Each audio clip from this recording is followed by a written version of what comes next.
pages. So I don't even know how I'm going to complete it also, but let's see how far we can get.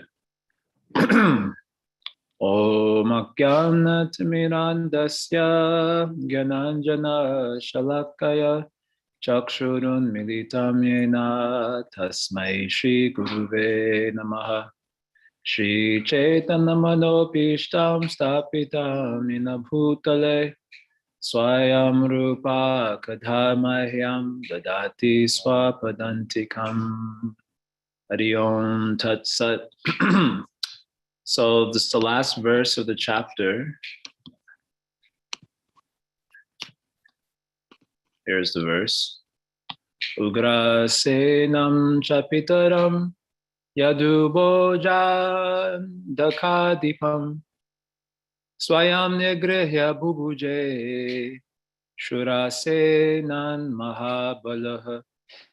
Ugra senam chapitaram yadubojan dakadipam swayam nigrihya bubuje shurasenan mahabalaha. Translation: Anksha, the most powerful son of Ugrasena, even imprisoned his own father, the king of the Yadhu, Bhoja, and Andaka dynasties, and personally ruled the states known as Shurasena. Purport: the state known as Mathura was also included within the states known as Shurasena. End of purport. Now there are some additional notes for this chapter. So very long additional notes, and it basically goes through the entirety of the chapter with statements on different verses from the entirety of the chapter.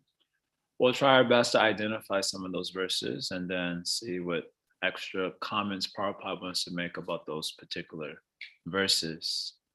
With this particular verse, it's being mentioned that Anksha imprisoned his own father. And this was following the previous statement, which informed us that for the Asuras, then there is no evil that they're unwilling to do in order to satisfy their senses. Those who have eaten of the fruits of passion and ignorance, you know this chapter? Daivi Asura Sampat Yoga, chapter 16, Bhagavad Gita, is known as Daiva Asura Sampat Yoga, right? We're translated as the divine and demonic assets, right? So this chapter is Krishna completing his description of the upside down banyan tree that we encountered in chapter 15, you may recall. The upside down banyan tree is having the roots at the top and then the branches downward and the leaves are the Vedas, et cetera, et cetera. So Krishna had forgot to mention about the fruits of that tree. Not forgot, he didn't mention about the fruits of the tree. So to complete the description, he speaks of the fruits of that tree. And the fruits are divine and demonic fruits. So it's called Daivi Asura Sampat Yoga, divine and demonic assets. So the divine fruits here, divine here doesn't mean spiritual, it means Sattva-guna. And the demonic fruits here means the fruits of passion and ignorance.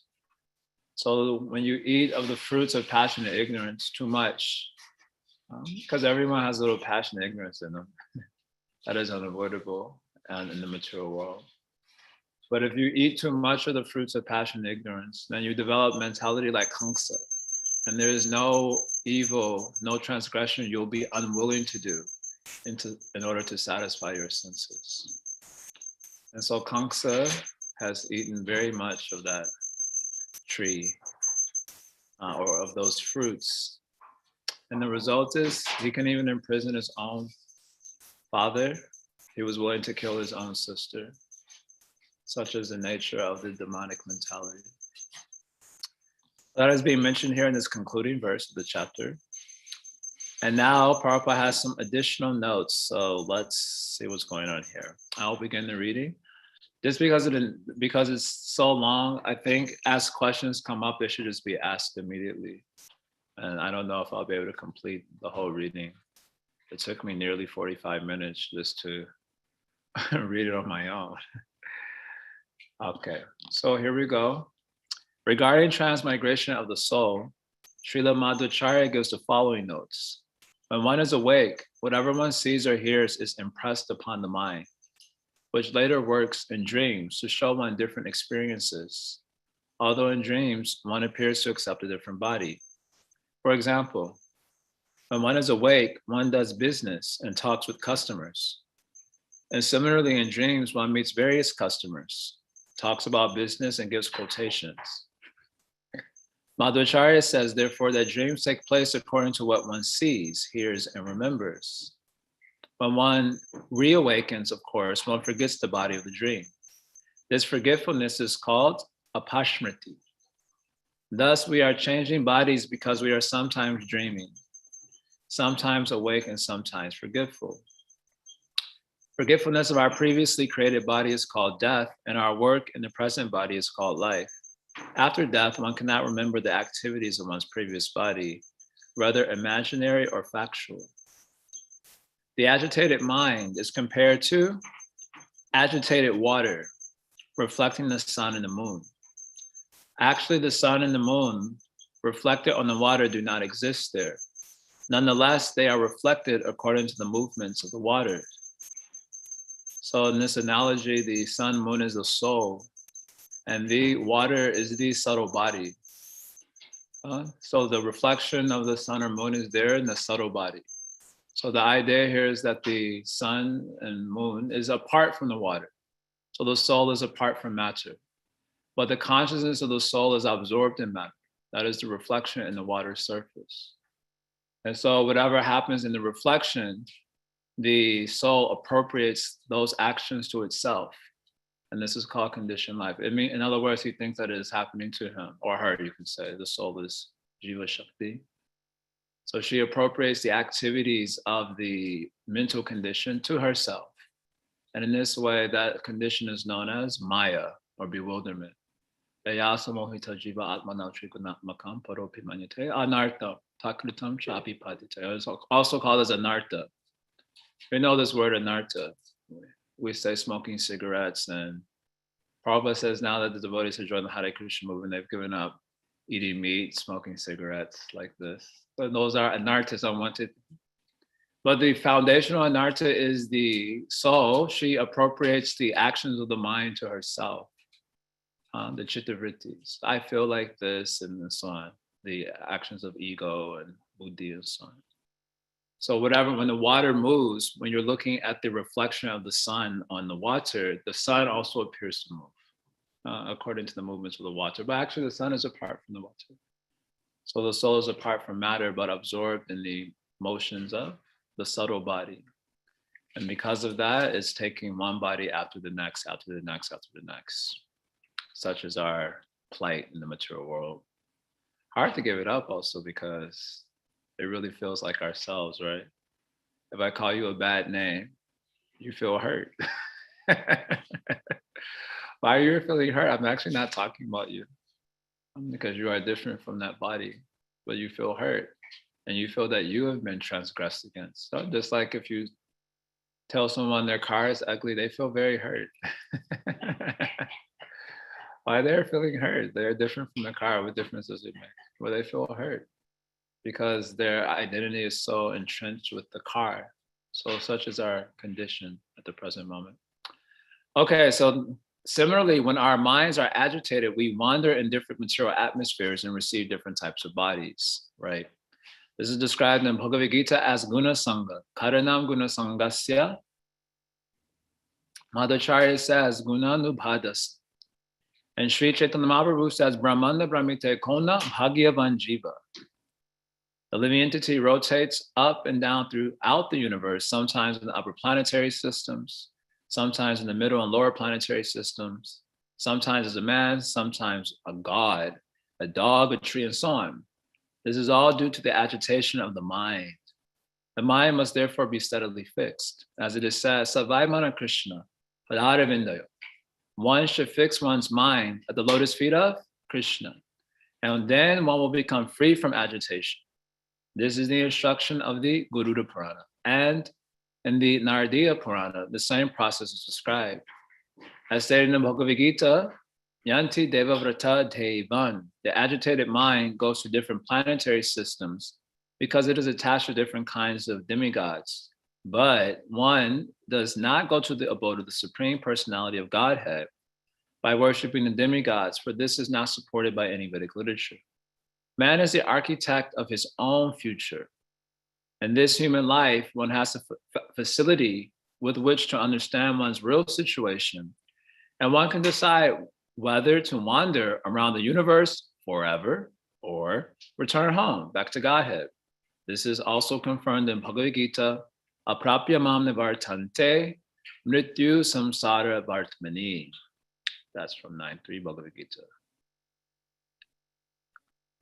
As Krishna says in Gita 8.6, Yam yam vapi smaram bhavam tyajante kalevaram tam tami vaiti konteya sadata bhava bhavita. So the famous verse, Arjuna is asked a question, how does one remember you at the time of death? So Krishna is speaking about the general principle before giving the answer. General principle is that whatever nature you remember at the time of death, yam yam vapi smaram bhavam. Bhava means whatever nature you are remembering, smaran, at the time of death, at the time of quitting your body, then that nature you will attain without fail. So you're remembering spiritual nature or material nature. So whatever you're remembering, that's that you will attain without fail. Sadata bhava bhavita. Because your mind was always infused, sada bhavita, always infused in tat bhava, that state of being, whether it's spiritual being or material being. Sada bhavita, always like infused, the mind's like absorbed in something. Tat bhava, that bhava that you're always absorbed in, then that state you will attain without fail. So we have to ask ourselves the question, what bhava are we absorbed in? There's, so many bhavas we can be absorbed in. It's moods, nature. Are we absorbed in the spiritual nature? Or are we absorbed in the material nature? So accordingly, you get a congruent position. You understand? As Krishna also, not Krishna, this is coming in Brahma's Stuti to Garbhodakshaya Vishnu, third canto. I always quote this verse. Yadiyata urugaya vibhavayanti tat tat vapu pranayase saranugrahaya. According to your meditation, yadiya, whatever you're meditating on, and this is in context of the forms of the Lord, then out of mercy for his devotee, saranugrahaya, tat tat vapu, that vapu, Krishna will manifest for you. So if you're meditating on Vrahadev, then Vrahadev will come to you. If you meditate on Tribangi Krishna, like Radha Mulidhar, then they will come to you. So whatever bhava you're absorbed in. Otherwise, if you're meditating on something in the material nature, then that will come to you. You understand? Sadata bhava bhavita. So this is a dilemma of the conditioned soul, how to get our mind to become fixed on something. In the material world, of course, because we are already identified with the material body, it's very easy for us to get absorbed in the material nature. And it's very difficult for us to get absorbed in the spiritual nature. So as a result of that, many will be taking birth again in the material world because of that absorption. But if you do sadhana bhakti is characterized by remembering spiritual nature. You can remember Gopi Bhav, Sakya Bhav, Atsalya Bhav, Dasya Bhav, so many bhavas to remember. And if you put your mind in that, then you'll attain that. So that is the beauty of Krishna consciousness. Savai Mana Krishna Padara Vindayo. Srila Prabhupada is making reference to that. Fix the mind on the lotus feet of Krishna. And this is the essence of practice. We're doing sadhana bhakti, right? You know the sadhana bhakti we're doing. You guys are taking nectar devotion now, right? What class? Where are you all at in nectar devotion? We just finished the preface. You finished the preface, okay. So you'll learn soon enough. So sadhana bhakti, after sadhana bhakti is defined, then the essence of practice is given. You know what is the essence of practice? What is the essence of practice? There are two types of sadhana bhakti, right? Sadhana means practice, right? You know what is practice? Definition of practice? Anyone knows definition of practice? You're doing sadhana bhakti, right? You do sadhana bhakti? You also do sadhana bhakti? I try. You try? Sadhana So what is definition of sadhana bhakti? If we are doing it, we should know what it is, right? So It's something that is regulated. something that is regulated. Not an answer. Yeah, it's something, a practice with the goal in mind. A practice with the goal in mind. That is a better answer. Complete. So Srila Rupa Goswami says their sadhana bhakti is kriti sadhya bhavat sadhya bhava sasaranabhita. The word kriti sadhya means the actions of the senses, such as the mind, body, and speech. So when you use your senses to obtain a sadhya bhava, right? We're saying tat bhava bhavita. We want that bhava, right? Spiritual bhava. When you engage your senses or for obtaining sadhya bhava, the sadhya, which is a type of bhav, bhakti for Krishna, that is called a sadhana. You understand? Nitya siddhasya bhavasya prakatam hridi sadyata. This bhava is nitya siddhasya, it is eternally perfect. Nitya means eternal, and it is perfect because it exists in the spiritual world in the nitya siddha devotees of the Lord. And prakatnam hridi sadyata is simply manifest in the heart for those who have prepared themselves for the gift by sadhana bhakti. You understand? Like a cup, like beggar. You understand? Beggar. Please, can you give me something? You go to India, you see everywhere, everyone's begging. So the soul is constitutionally designed to be a beggar, actually. So what are you begging for? Please give me a job. So Prabhupada often criticized that like dogs, we were going from door to door, please give job, give job, give job. We can beg for a job, or we can beg for money if we're living in the street, beg for food. But the soul is constitutionally a beggar by nature. This Prabhupada writes us such an Ishopanishad. But what are you begging for?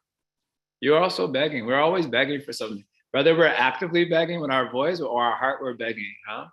Please, Lord, give me spouse. That is a common begging that goes on. Please, Lord, let me pass the test. Another begging. So you're also a beggar, isn't it? You beg every day for something, isn't it? Lord, please give me peace. So what are you begging for? You should beg for sadhya bhava. You understand? The bhava of the nitya siddha associates to the Lord. This is the devotees are begging for that.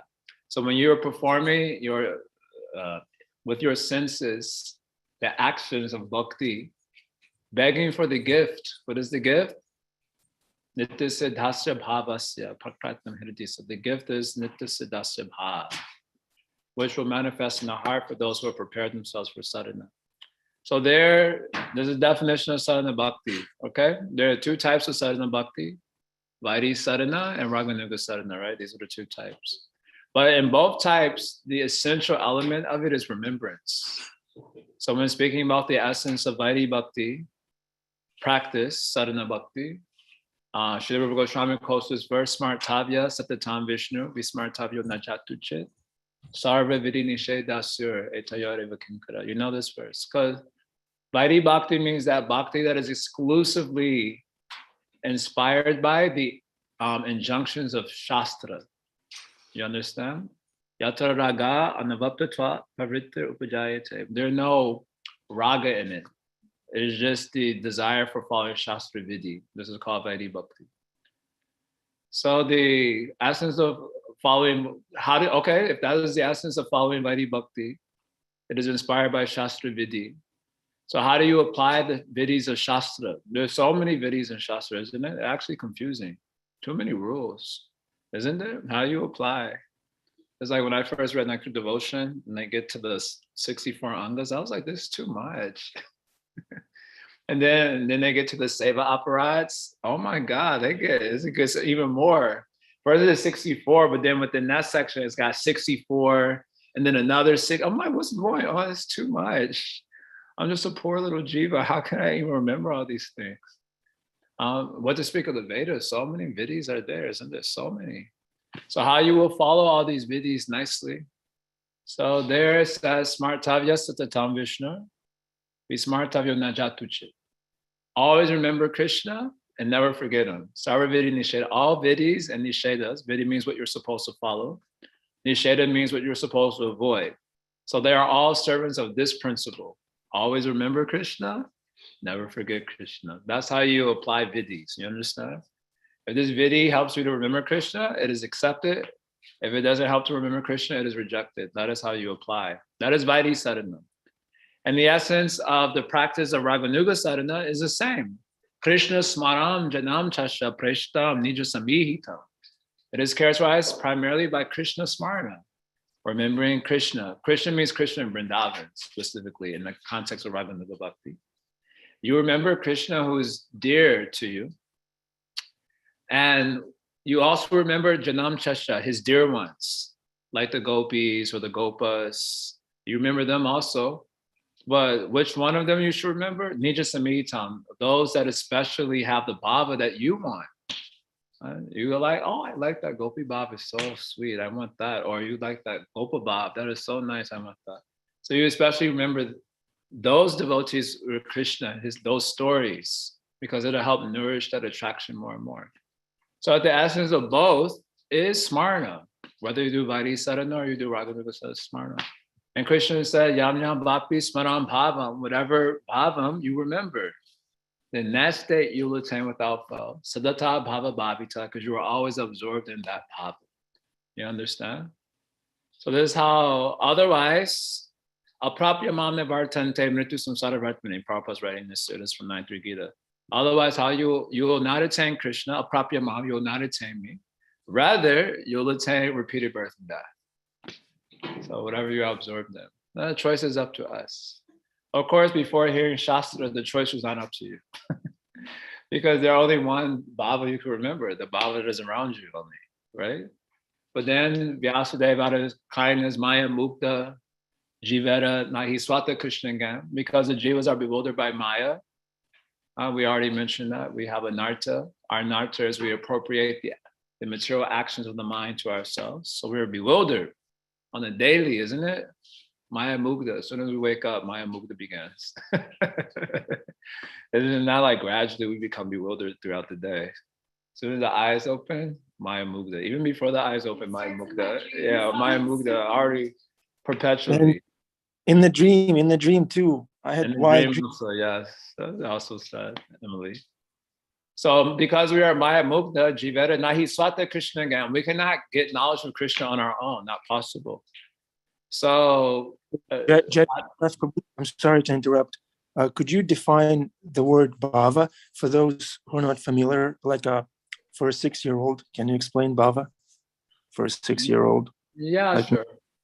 Hold on, let me get my other point out real quick. This Maya Mukta point.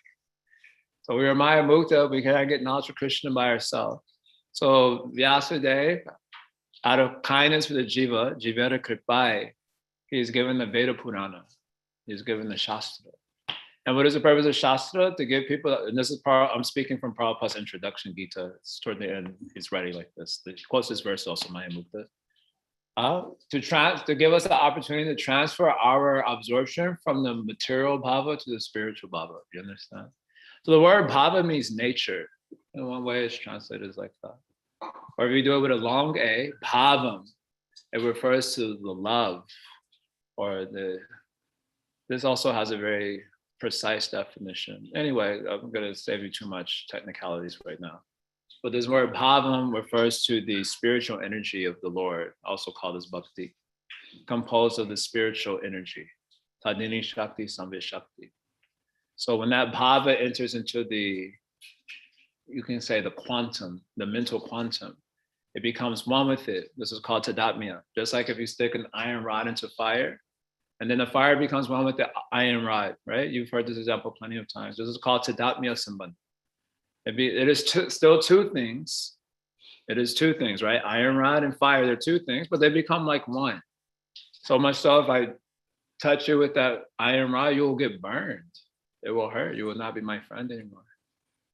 Of course, if you follow me on social media, you may already not like me, but but if I burn you with the iron rod, you will really not like me at that time. I'll give you an actual reason to not like me. You understand? That's called tadatmya sambandha.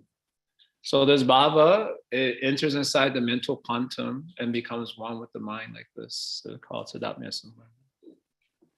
So your mind becomes absorbed in that spiritual nature, or else it is absorbed in material nature. So we have a choice. After you hear Shastra, you get a choice. Before hearing Shastra, you have no choice. You only think of matter. After hearing Shastra, we have a choice that we can absorb ourselves in spiritual material nature. But if we absorb ourselves in material nature, then we carry on in material nature. There is no question of why chant Hare Krishna, Hare Krishna, but I was thinking of Maya. Well, then you'll get Maya, because Krishna reciprocates with the nature of your remembrance. That is the essence of the instruction of Bhagavad Gita also, right? Krishna's instruction of Bhagavad Gita divided into 3 parts. Confidential, more confidential, and most confidential, right? Guhya, Guhyatara, Guhyatam. And what is his most confidential instruction? His Paramavacha, his supreme instruction? Mamana bhavama bhakto mamyaji mam namaskuru.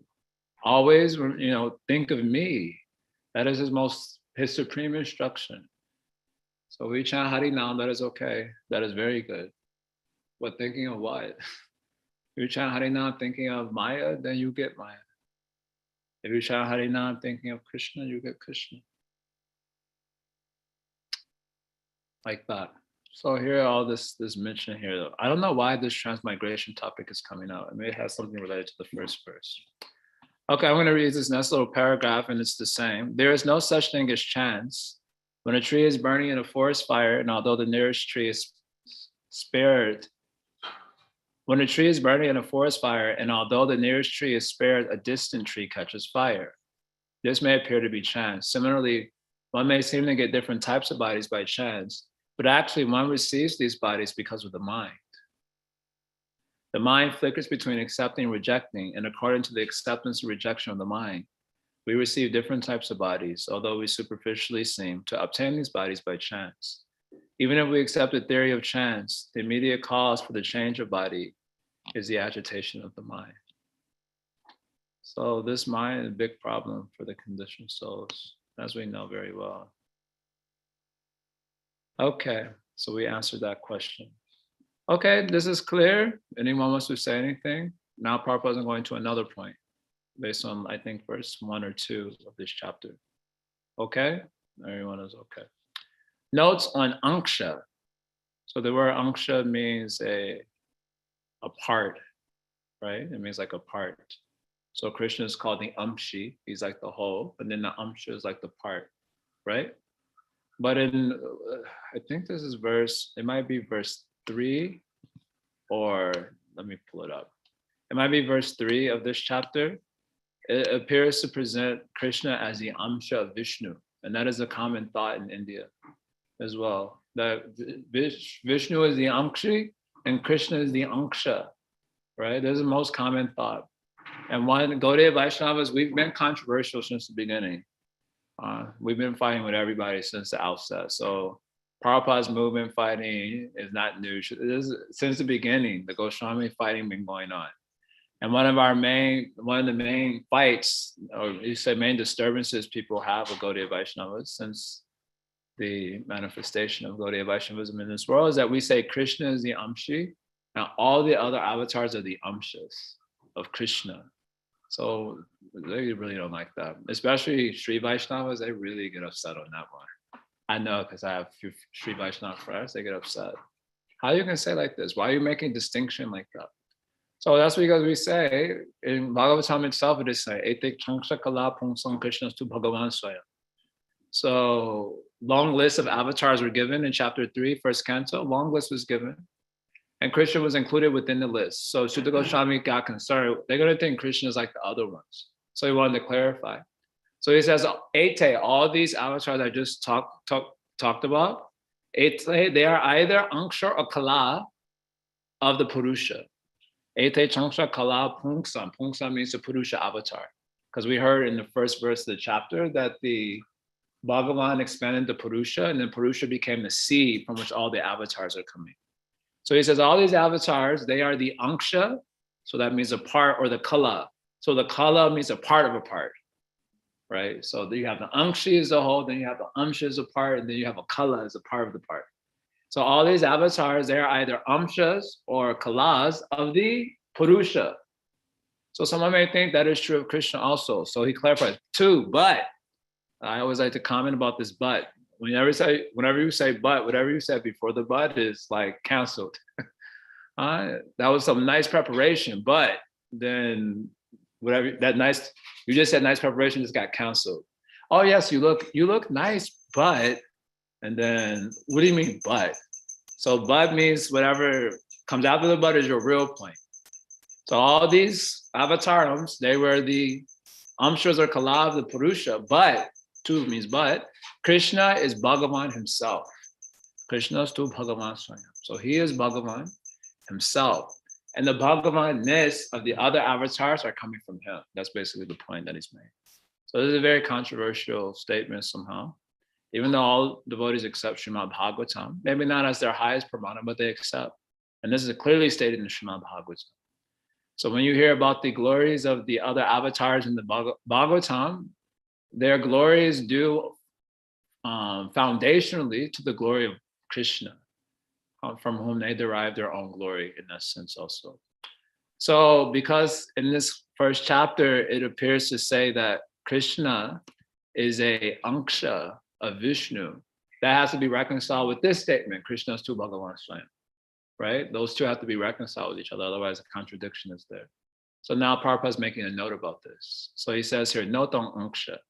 So this sort of note this is for the geeks, otherwise, most of us are simple devotees. Krishna, why we?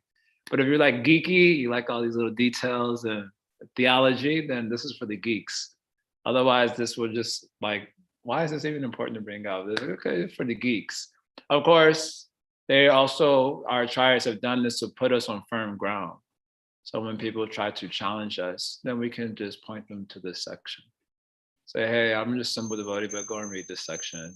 We'll point them to the geeks. Yeah, point them to the geeks. They've done all the work, like Jiva Goswami. So he says, this chapter describes that Krishna appeared Ankshena with his parts and parcels or his partial manifestation. In this connection, Sridhar Swami says that Krishna is 100% Bhagavan. Krishna is tu Bhagavan Swayam. Because of our imperfections, however, we cannot appreciate Krishna in fullness. And therefore, whatever Krishna exhibited when present on earth was but a partial manifestation of his opulence. Again, Krishna appeared with his plenary expansion.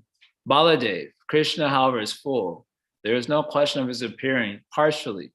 And the Vaishnava Toshini, Srila Sanatana Goswami says that to accept that Krishna was partially manifested will contradict the statement, Krishna is tu Bhagavan Swayam.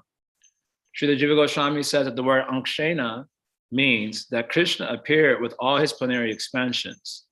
The word Ankshena Vishnuho do not mean that Krishna is a partial representative of Vishnu. So that's how historically people take it like that.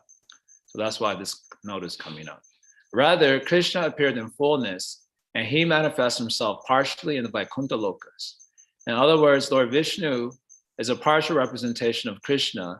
Krishna is not a partial representation of Vishnu. In the Chaitanya Charitamrita Adi Lila chapter 4, this subject matter is explained very clearly. Srila Vishwanath Chakravarti Thakur also notes that no one can describe Krishna in fullness. Whatever description we find in Srimad Bhagavatam are partial explanations of Krishna. In conclusion, therefore, the word Ankshena indicates that Lord Vishnu is a partial representation of Krishna, not that Krishna is a partial representation of Vishnu. So I think you can get the sense now. Krishna is like full moon, you understand? So when you have a full moon, that includes all the other phases of the moon, right? Whereas when you have like I don't know the other phases of the moon name, I can't think of them right now. But you have the crescent moon, So that's like Vishnu or other avatar forms. But then when the full moon is manifest, that includes all the other phases of the moon. So when Krishna appears, all his amshas appear with him. That's the point that's being made here. So Krishna, you cannot say that when the full moon is manifest, that the other phases aren't included within that. So when Krishna appears, all the other amshas are there with him. So that has been the point being brought out here specifically. Again, this may seem like not such a big deal. It's for the geeks. So that's going to be my comment on that.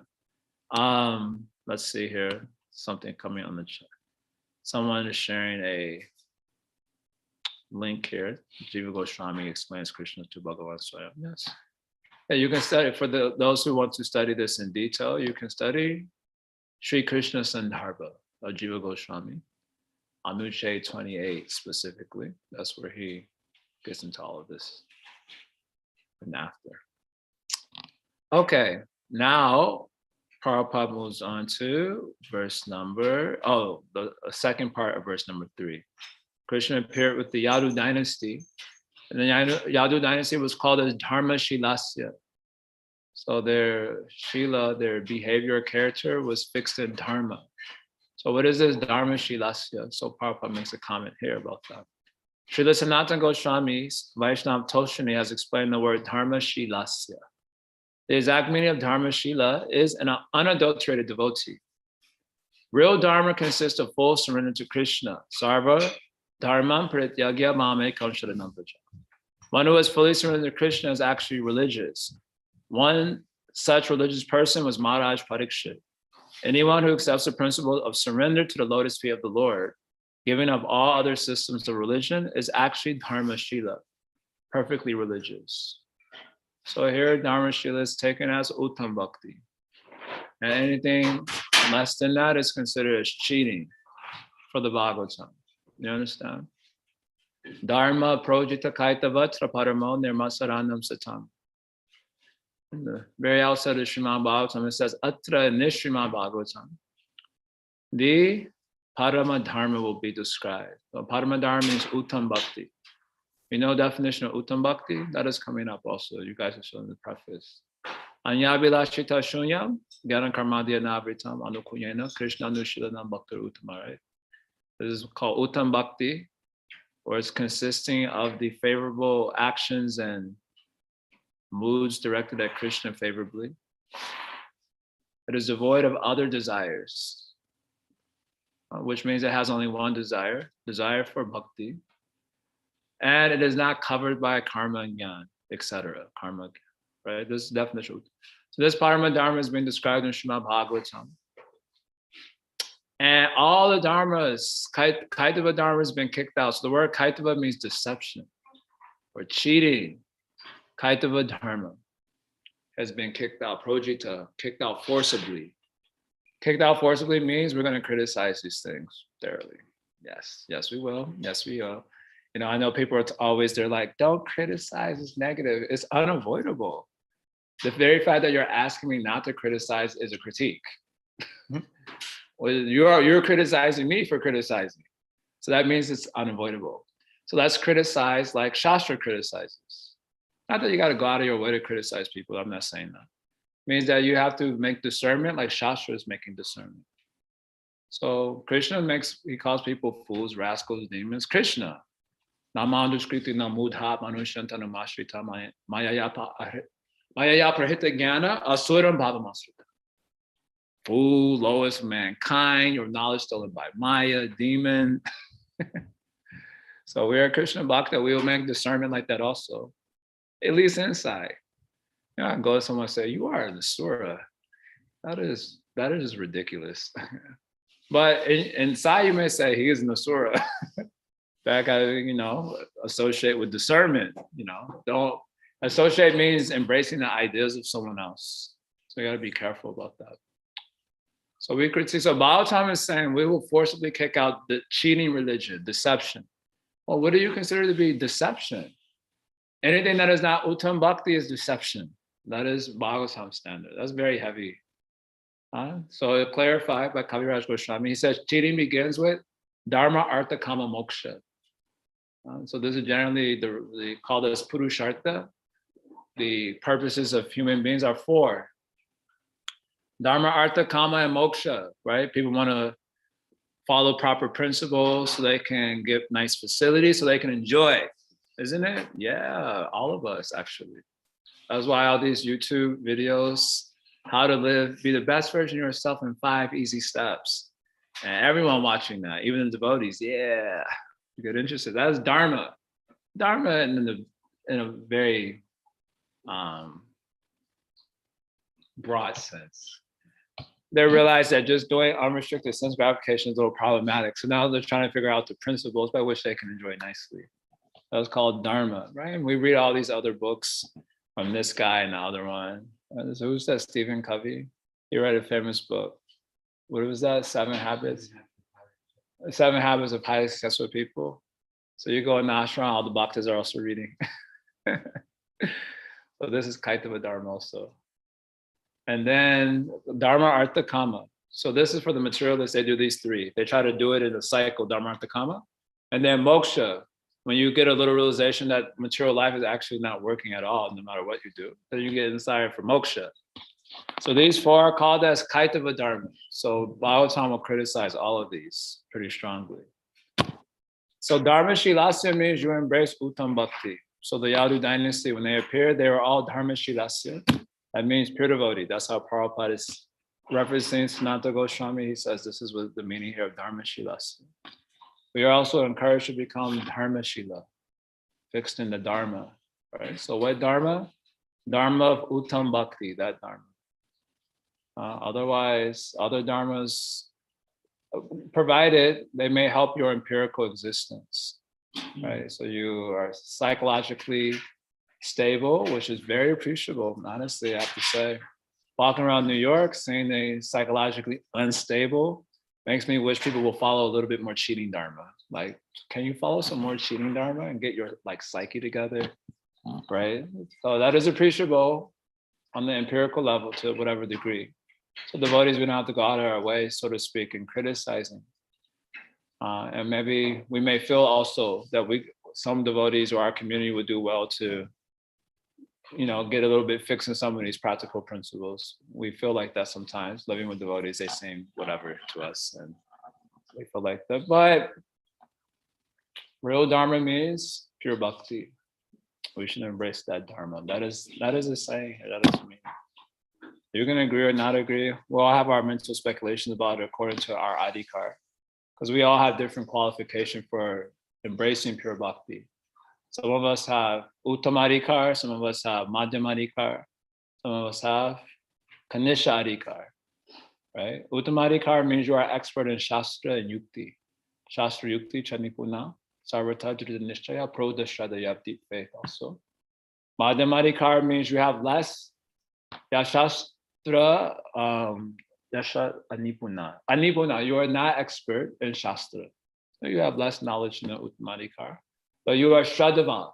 You are fully fixed up. You have full faith. The Kanisha Adhikar, he also has even less knowledge than the Madhyamadhikar. And he is Komala Shraddha. His faith is very pliable, weak. So according to your adhikar, you'll embrace this or not embrace this. But this is the message of Srimad Bhagavatam, that you are Dharma Shila when you embrace Uttam Bhakti. And if you do other things, that is cheating religion. So you cheat yourself also, especially if you are a devotee and you embrace these ideas. Okay, you want to help your practical life, so that is okay. So you can say, as a principle of surrender, it is favorable to my bhakti life.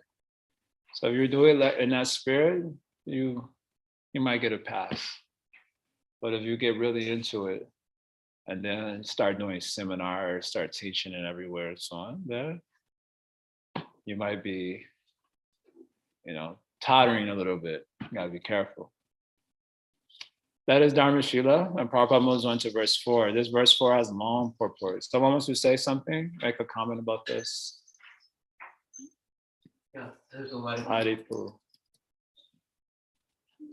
description options.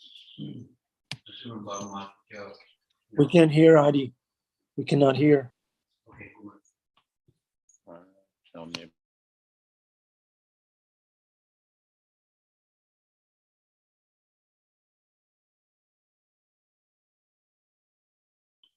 Can you hear me now? Hello? They can hear you. Yes, we can hear you. Okay, Hare Krishna. So throughout the Shastra, there's all these different descriptions, the options, the different things that we can choose to be like. Asuram Bhava Mashritam. We can choose to be like an out-and-out demon. We can be like a Mayadic intelligence stolen by illusion. And you mentioned that there are varieties even in the devotional realm, like a geeky person. And there's that one pastime where Krishna tries to hide himself as Vishnu. And the gopis come along and he can't maintain that form because they don't care about that aspect, right? So they're not geeky, right? So it seems like it's recommended that even though there is that option to be a Asuram Bhava Mashna, there's that option to be a geeky, that for all practical purposes, who cares about all these other, like, parts of the parts and the parts of the parcel and everything, because, if you really somewhat like the gopis in one sense, that we just love Krishna and we want to please him and we're relishing his qualities, then going in that geeky direction is something that's not recommended. Is that correct? Although it's an option, you can do it, but it's not really recommended. Wonderful is Krishna. Let me unmute. Okay, am I back? Yes, we can hear you, Jagannath. Okay, so my understanding and answer to this question is, it depends on the path that you're on. So on the path of Vaidhi Marg, it depends on your knowledge and your faith, right? So again, yatra raga anabhaktatva pavitra upajayate. Shashane naiva shastra savadhi bhakti ruchate. This is the definition of Vaidhi Bhakti. So in Vaidhi Bhakti, there is no raga in it. Yatra raga anabhaktatva. The word raga means lobha. The word lobha means agree to attain a Brajabhav. The agree to attain a Brajabhav means you have a desire to be like a gopi or a gopa in Krishna's Leela. That's the meaning of the word lobha. You'll come to this in the chapter 15 of Nectar Devotion. So in Vaidhi Bhakti, there's no scent of that. Shashanena eva shastrasa. Your bhakti is exclusively compelled by shastric vidhi. So for that person, Srila Rupa Goswami says your knowledge and your faith in Shastra is critical. So for those persons, the geekiness may come up a little bit more for those persons. Now, if you have Lobha is the adhikar for the path of Rag Marg. So for them, another word for Lobha used by Jiva Goswami is ruchi, like a natural taste. You hear Krishna's pastimes, and you get sort of a natural attraction to how certain devotees are serving Krishna's pastimes, the gopis, the gopas, the parents. You're just like, wow, that is so beautiful. And your whole inspiration to embrace the angas of bhakti is impelled by your taste. So for that person, he still has a relationship with Shastra, but his relationship with Shastra is that if it can help me to get that, then I'm going to follow it. Otherwise, I don't care about this thing and the other thing and this one and that detail. I only care about Shastra insofar as it can help me get that thing. That thing is embody that bhava that is so attractive for you. So your bhakti is impelled by taste. For such devotees, the geeky thing may be a less appealing, it may have less appeal for them. Now, having said that, all of our acharyas were geeks. Sri Vishwanath Chakravarti Thakur, Prabhupada, Srila Bhaktisiddhanta, Jiva Goswami, Raghunath Das, they're all geeks. So much Shastra Vidhi is there. They're explaining to us. Prabhupada also, so geeky like anything. But their geekiness is inspired by their ruchi, because they love Krishna and they're canvassing for Krishna's sense gratification. You understand? They want to satisfy Krishna's. That is the meaning of love. Kaviraj Goswami said love means Krishnindriya Priti, that you have desire to satisfy the senses of Krishna. And lust means you have desire to satisfy your own senses. That's the difference. So all these bhaktas, Srila Prabhupada, Srila Bhaktisiddhanta, the Goswamis and so on, they all Krishna bhaktas, they're interested in his sense gratification. So they're preaching the canvas for Krishna's sense gratification. And so they also present geeky thing because the conditioned souls that get mercy from these devotees we have so many doubts. What about this? What about that? And the other thing, and on and on and on and on. And it usually requires a little bit of geekiness to quell the doubts. Therefore, the qualification for guru is, what is that? Shabda Parecha Nishnatam Brahmani Upashamastra. Guru should be immersed or bathing, Nishnatam, in Shastra. And Pare means the experience of that reality. So that why he needs to be bathed in Shastra? So that he can remove the doubts of the disciples. Otherwise, we have conditioned souls. So he's like, why Krishna? How can God be born in India? Why is it an Indian God? Why not, why not a Celtic God? There's so many doubts will be coming up like this. How come Krishna was enjoying with other people's wives? Isn't that immoral? Why was Krishna stealing? These sorts of doubts come up. So the guru has to be able to remove the doubts. So he needs to be bathing in Shastra Vidhi. That's going to have a geeky element to it. Otherwise, but his geekiness is inspired by his ruchi to satisfy the senses of Krishna. So geekiness has its place even for those who are inspired by taste. But the point is, if you're inspired by taste, that is a compelling factor for your embrace of bhakti. So you're not doing bhakti just because Guru said or because Scripture says. That is okay. That is Vaidhi bhakti. You're doing bhakti because you say, wow, that is so beautiful. How these bhaktas serve Krishna, and I want to serve like that. That is beautiful. And for that, whatever I have to do to serve like that, then I'm gonna embrace it. And that's called as the lobha or the ruchi. So that is a distinction there. Geekiness always has its place in the world of Gaudiya Vaishnavism. But it has to be informed by ruchi in order for it to be really in our line. That's going to be my answer to that. There's a question here from, is this Shishastaka Prabhu? Hare Krishna Jagannath. Right below. So, when you're talking about Swayam Bhagavan, that's part of the geeky part of the amsas and the sub-amsas, the parts of the plenary parts. That's part of the controversy. And Jiva Goswami, I put that link up there because I just read that about how Jiva Goswami is proving without a shadow of a doubt that Krishna is the original personality of Godhead. Yes. And that's necessary because there's so many different theories that Vishnu plucked one white hair and one black hair out of, his head, and one became Balaram and one became Krishna. Yes. Yeah, it's in the Shastra. So how can you refute that? But Jiva Goswami, he does a pretty good job. Yes. So we mentioned that in Krishna Sandarbha, this is where he does that work. It starts in Anushaya 28 and it continues for a whole little section there. You can study it.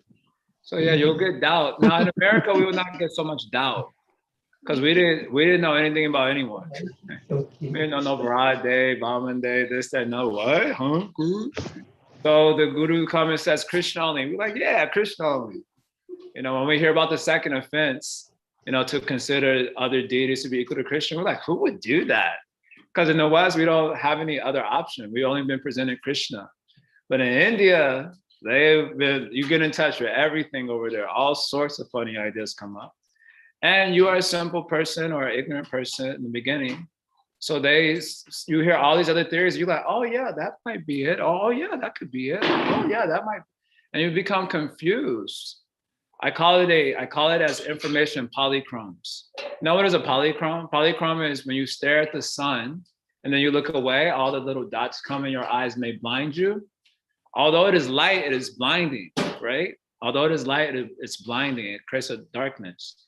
So information polychrome is like that also. Too much information is supposed to give illumination. But if it gives too much information, it actually creates darkness. So that is the problem with modern social media and everything, right? Too much information coming. So it's creating information polychrome. So the information that's supposed to give illumination gives darkness. And then everyone in the darkness of this, they accuse the other party of having the misinformation, right?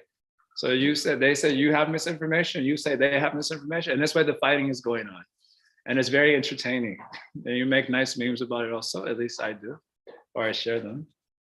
So in this world also, in Hinduism, and they have a lot of information in polychrome. They hear from so many shastras without discrimination. So they hear this thing, the other thing, this one, and they become confused. So Jiva Goswami, removing the confusion and reconciling everything. So we need the geeks, they need to do that work.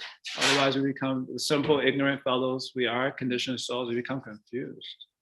So they give shelter by helping us to get fixity. Yeah, Krishna's the one. Yeah, Krishna. And then someone comes with their other theory, you're like, nah, man, go read Jiva Goswami, you confused. Yeah, Krishna's the one. But we get that Nishta Krishna. So thank God for the acharyas being geeks, giving us shelter. Okay, anything else? My time is up. I hardly got so far in the commentary. It's very long. Now Prabhupada will make comment on text number 4. It's quite long. So I don't know who's giving class tomorrow. You can tell them. We have stopped here at the word Nivritta Tarshai. So this is text 4 of the chapter. Prabhupada making comment about that. So if there's any final comment, anyone can ask it or say it. Otherwise, we'll stop for today. I did the best I could. Yes, Bhima Prabhu wants to say something. We know he's a geek for Srila Prabhupada. I'm sorry, I lowered my hand. What are you doing? He answered my question, which was the whole Ruchi inspiration part. But I just want to mention, you probably said it, and I might have missed it. And that is sometimes with the Vaidhi Bhakti, which inspires service, just being around the devotees, then Krishna gives Ruchi. You know, I remember the first Ruchi I got was the amazement of people making the garlands one day at a time, and no one knowing who made the garlands and how beautiful they were and how meticulous they were, folding every petal. And I was like, what is this love? What is this commitment every day? And nobody knows you did it, and it's so beautiful. And then tomorrow it's gone, and there's new ones coming on. So that you get this little taste. You can see it in reflection in the devotee's service. And then you start inculcating that into yourself. And then that ruchi comes. Then you start saying, I'm that.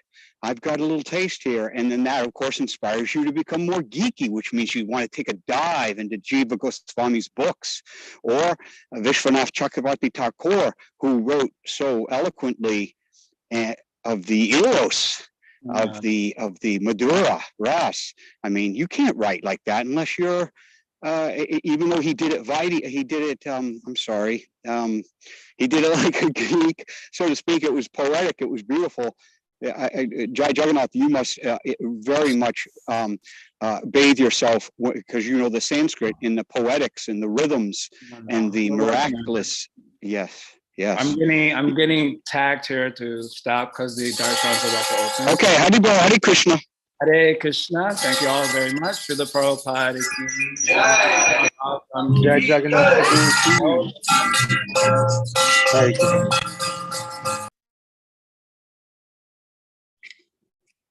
Thank you, everyone.